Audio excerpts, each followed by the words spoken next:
the persons who ate at this restaurant between October 16th and October 21st, and between the hours of 5 a.m. and 1 p.m. would be those at risk.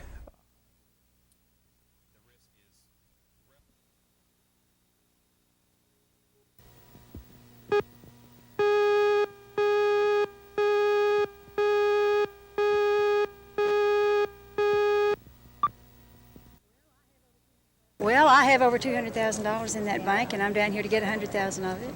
And they tell us that we can get it today, then they'll give us a, I believe she called a pink slip that will be accounts receivable. And as the bank liquidates and as they get their loans in, then we will receive, I understand, either all or a part of the balance.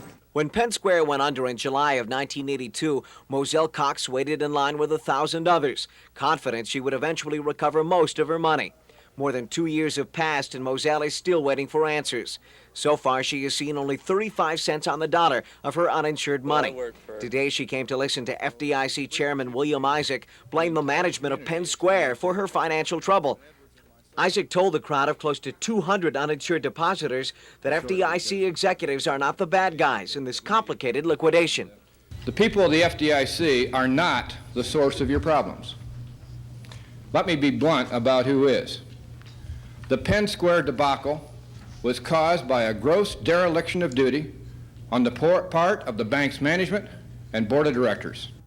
At times, the crowd was visibly angered by the chairman's answers. One uninsured depositor demanded to know why Continental of Illinois was saved when Penn Square was not.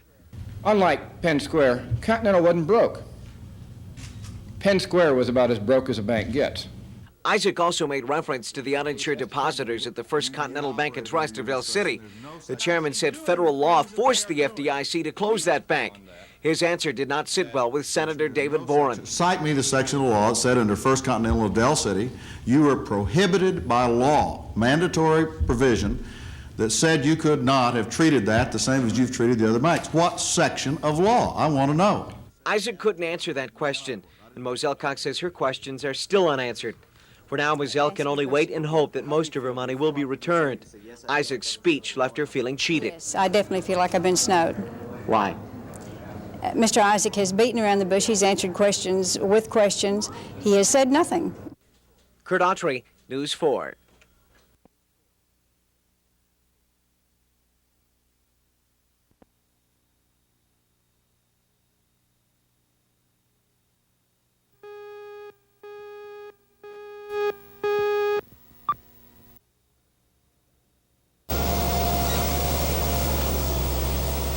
Out of all the material it takes to build a road, you would think dirt might be the easiest to come by. After all, how could a city or a county or even a contractor run out? Dirt literally covers the whole state, but in Oklahoma County they can't find enough of it to cover all the construction projects.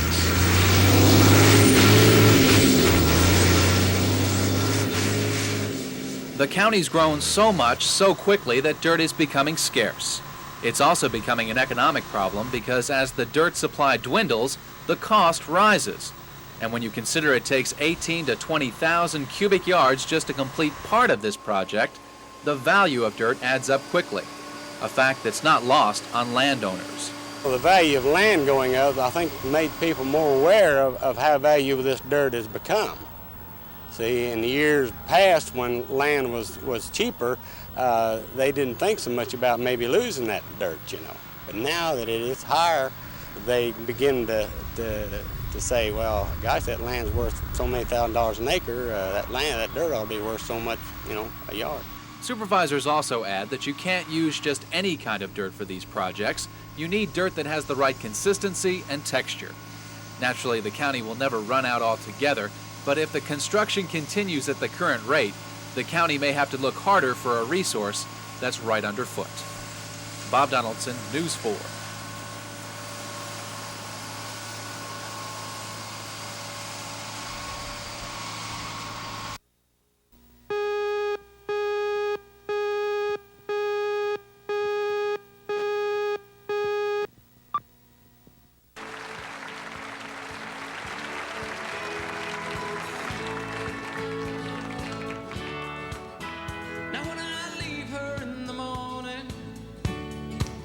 My woman don't keep me standing in the door. She don't ask me when I'm coming home. She lets me know she'll be there waiting for me. And she's satisfied, 'cause each time I heard her, I tell her what she wants to hear. When I whisper in her ear 3 little words, I love you. Oh, that's all she ever listens for. Oh, they just mean everything to her. She loves those 3 little words. I love you. That's all she ever listens for. I mean each and every word. Yes, I mean each and every word. Each and every one of those 3 little words. I love you. 3 little words. I love you. She loves those 3 little words.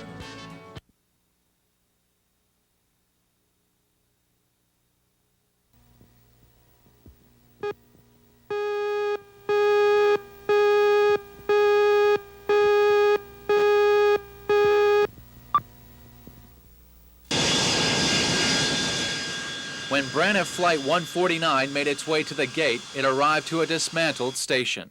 All that's left of the airline's operation here fits into boxes ready for loading. Braniff shut down in Oklahoma City as part of a consolidation. The faltering carrier saved only the most profitable routes in an effort to salvage a business that's already failed once. And like the first shutdown, many officials weren't ready when the call came to close. I think I was a little bit surprised. We had done very well through the summer months in here. We fell off substantially in September, but in comparing with the other carriers, our decline was really not that much greater than the other carriers. Ladies and gentlemen, we are ready to board Braniff Flight 149, service to Dallas, Fort Worth, and Houston. Please remember. About 8,000 people a month flew Braniff from Oklahoma City. At first, those passengers probably won't notice the airline's departure. But in the long run, Braniff says they may pay higher ticket prices. Airline employees paid more dearly for the shutdown. Many were furloughed, laid off until the company becomes stronger again. And as the last flight left for Dallas, some wondered when or if Braniff would ever become strong enough to return. Bob Donaldson, News 4.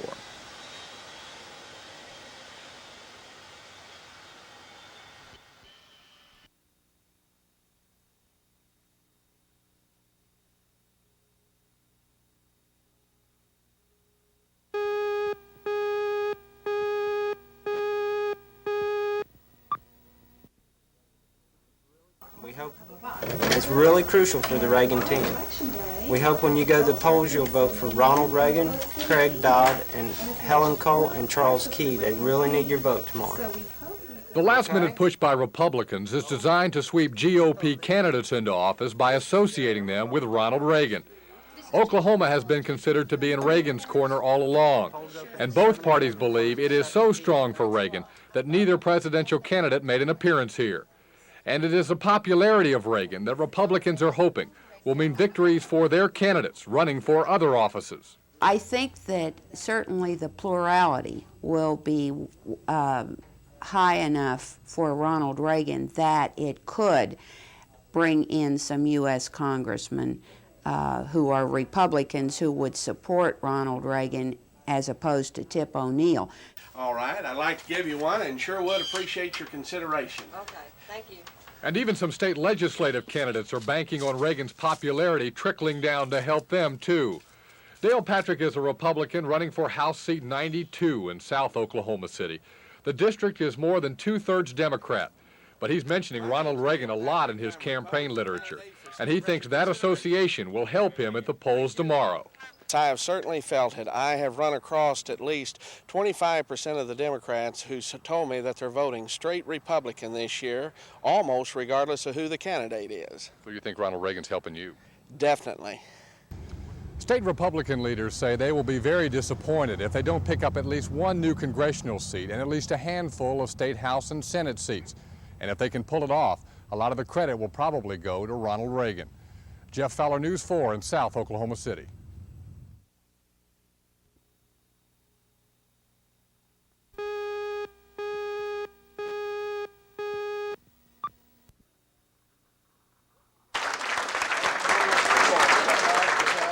Yesterday, Oklahoma Democrats took time out to welcome home a leader in the party. Senator David Bourne is a hands-on favorite to win today. His invincibility is more than a little appealing to this group. You went and voted. Well, thank you. Today it was back to the grindstone and the reality of winning an election for party volunteers. They spent the day on the telephone urging the party faithful to get out and vote. The Democrats have had a hard time selling the Mondale Ferraro ticket to the traditionally conservative Oklahoma electorate. But the statewide races and the U.S. contest will remain mostly Democratic, according to the party director. I really think on the state level, as far as our statewide races for Corporation Commission and the U.S. Senate, we're in great shape, and we're real pleased with what we're seeing there, and all the way down to through our congressional races. The telephones will continue to be used until the 7 o'clock deadline. Officials are hoping the large turnout will get them through the election as winners.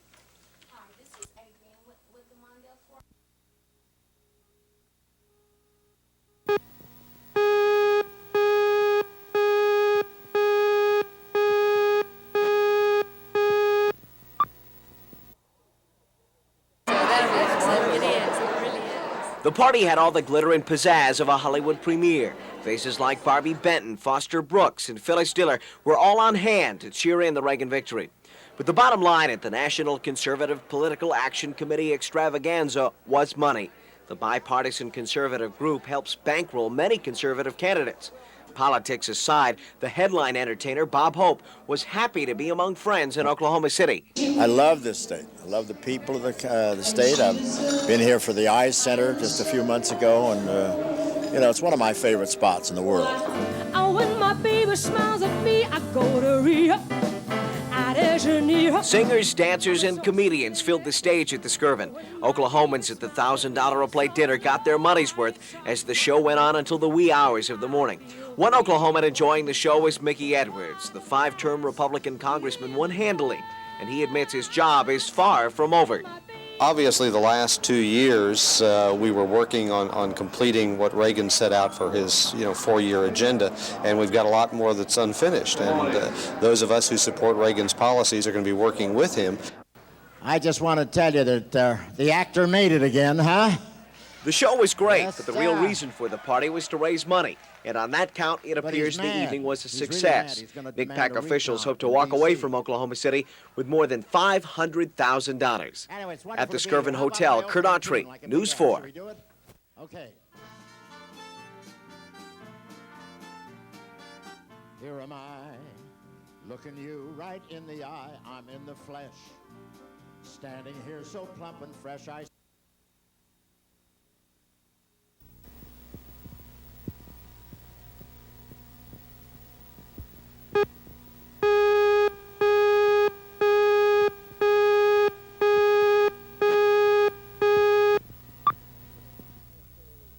The federal policies, as far as I'm concerned, here in Oklahoma.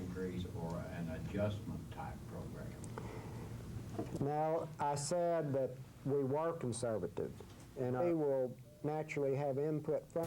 It's very, very unpopular this day and time to talk about that type of a program. We might as well call a spade, and I doubt very seriously that we can do what we're going to have to do in Oklahoma without some type of a revenue program in view of the fact that the sales tax will expire in December of '85.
On the surface, it's hard to see how living in the city would affect how a firefighter does his job.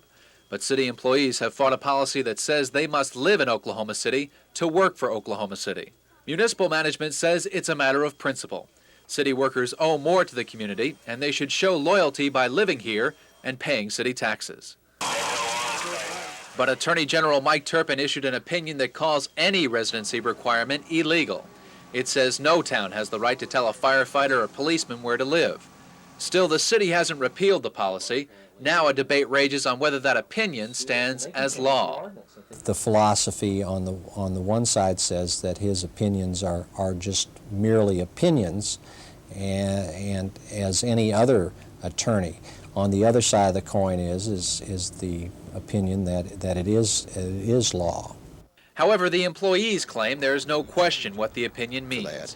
They see the debate as just another way of undermining their rights. I think the citizens should be very concerned about taxpayers' dollars being spent fighting city employees on some issues that law's there, and the city's not going to win in the end. Now we have a trouble unknown at 1715 North Kentucky.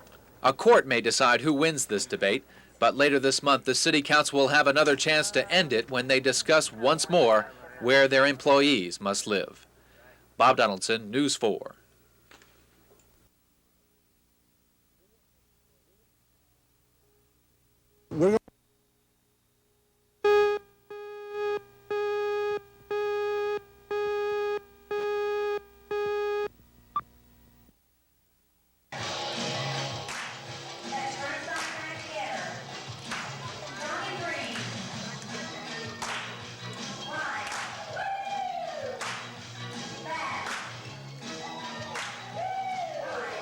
We've all gone out in the past few weeks and gotten businesses and relatives and friends to sponsor us, and we're all going to dance as long as we can, which is a little bit tough because it's aerobics.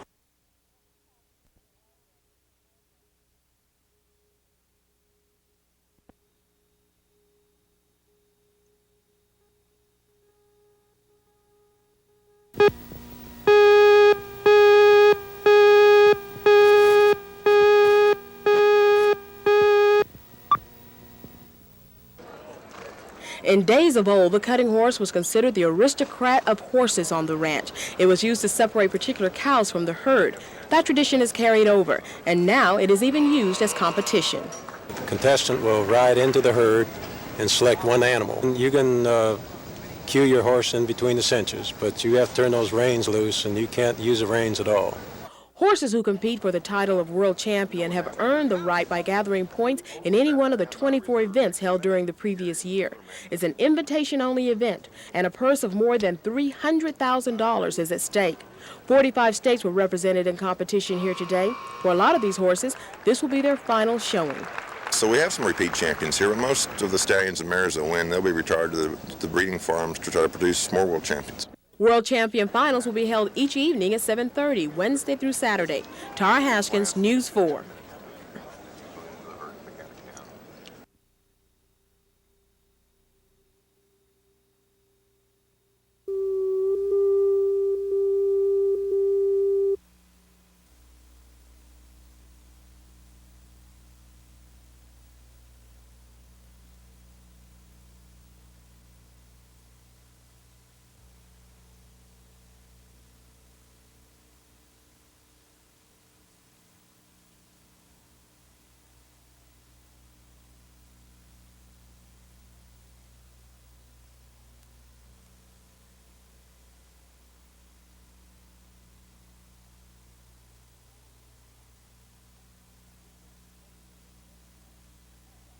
We've been expecting that she would have some rejection phenomenon, and as we've been saying, we've been worried, day by day. Well, it's bound to come somewhere? When is it going to come?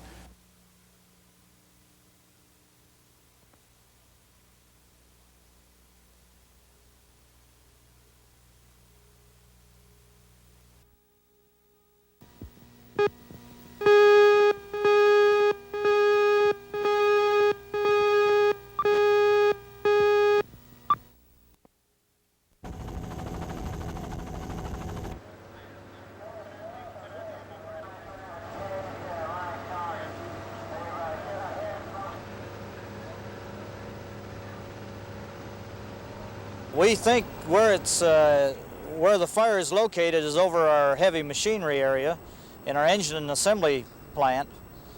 And at this point, just a quick reference, we don't think the fire extensive damage is going to occur.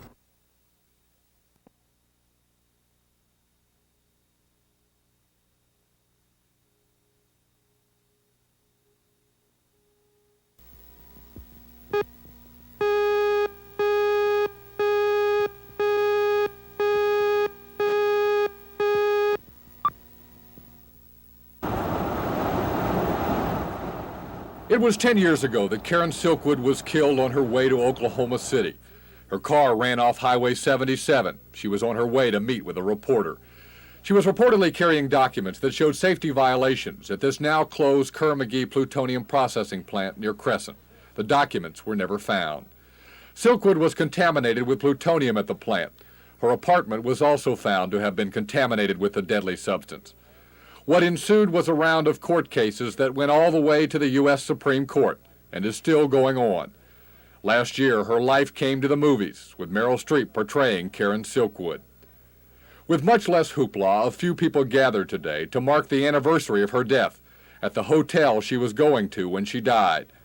Organizers say there is still a message that should be remembered. We think Karen Silkwood's life really stood for something. She was scared to death, but she felt strong and she felt obliged to speak out on things that she thought were dangerous that she didn't think were being addressed. As for the damage suits filed against Kerr-McGee by the Silkwood estate, earlier this year the Supreme Court sent the case back for review to an appeals court. Attorneys for both sides are still waiting for their decision. Jeff Fowler, News 4.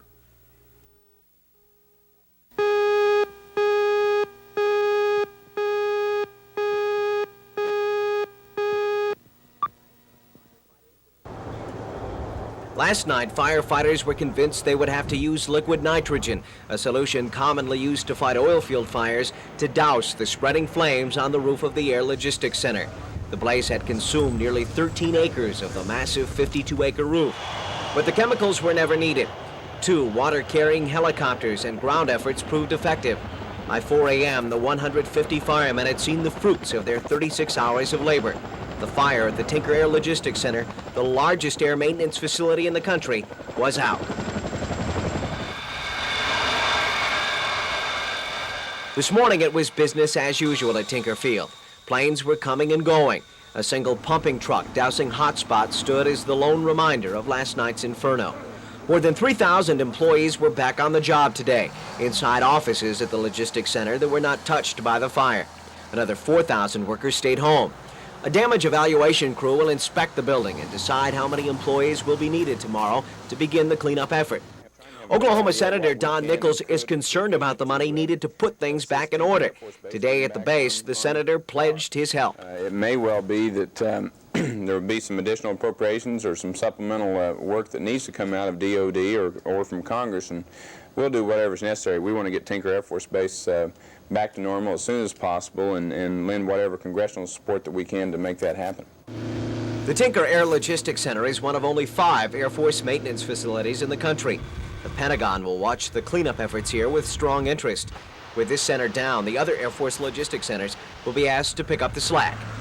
At Tinker Air Force Base, Kurt Autry, News 4.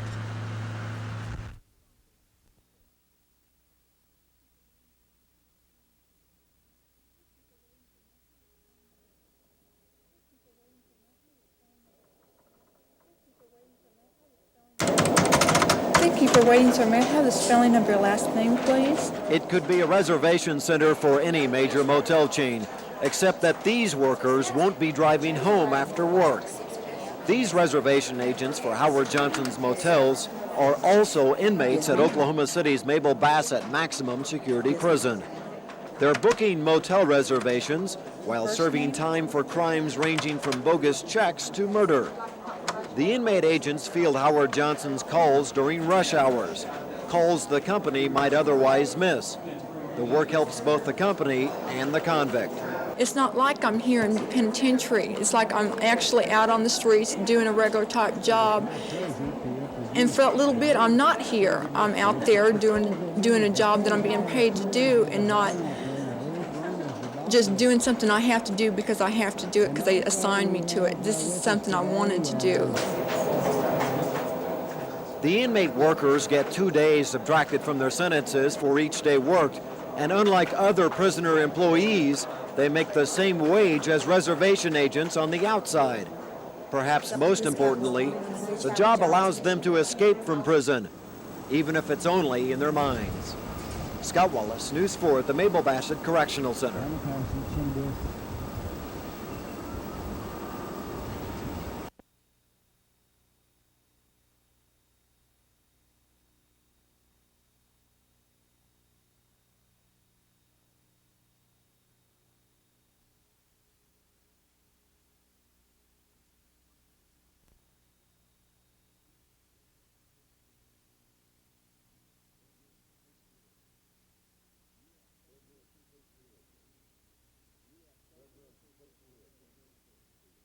They're doing complete career changes.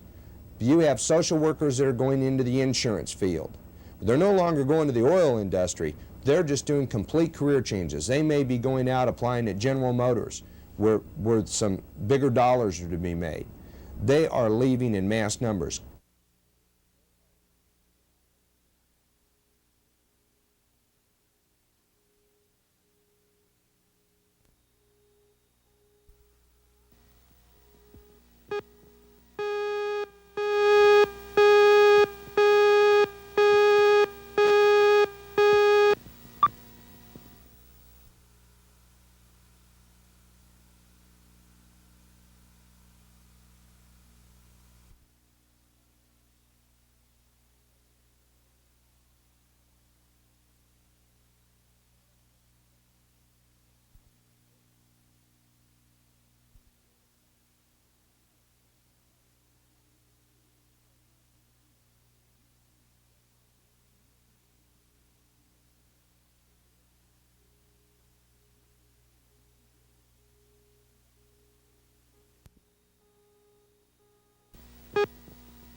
For the second time today, Middale teachers openly protest what they are calling unfair treatment by the school board.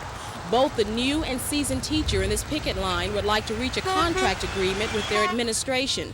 They say though there are a number of demands, money is at the top of the list. We do the most important job in our entire society. I mean, if educating our children isn't the first thing that we have to do, I don't know what our society has to do. Logan says since they have gotten this far into the school year with no results, teachers are bringing their plight to the community. Do you think the community as a whole really cares? That's a good question.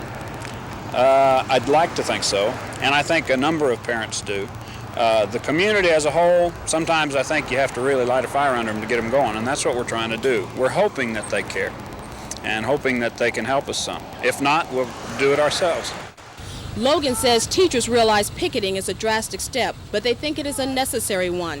When asked how far they are willing to go with their struggle, he says they don't want to strike, but they won't stop short of reaching a fair agreement. Tara Haskins, News 4 in Del City.